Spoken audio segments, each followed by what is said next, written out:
Hello David, morning. Morning, sir. Can you just tell us about your favourite book that you've been reading? My favourite book? Well, it goes back 5 years and it's a great book and everybody should have one on their bookshelf.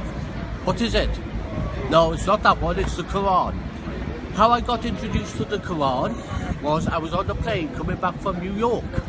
Yeah, that's over that way. Oh no, it's not. It's over that way. And the thing is, believe it or not really, this guy was reading a book. He left it on the seat when he got off the plane like me. And you know what, I chased after this guy and said to him, "Hey mister, you left your book." He said, "No, you keep it." I said, "Well, okay." So I kept it, and then I was waiting in the airport lounge in Heathrow.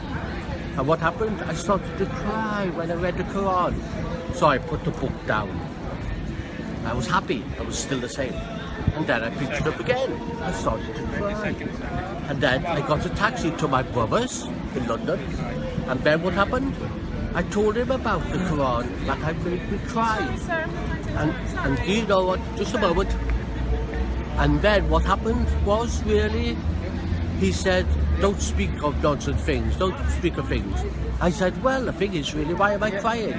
And then he said, "Go next door." So I went next door, and who was there? The man that was on the plane. And the thing is, name a number, any number. The thing is, I'm not selling that Quran for £20 million or £20,000.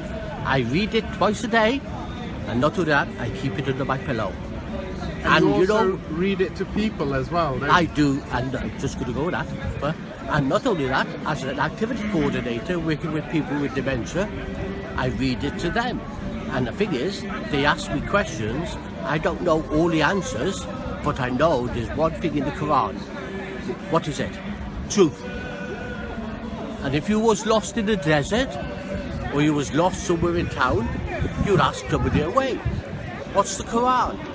It's a map for life.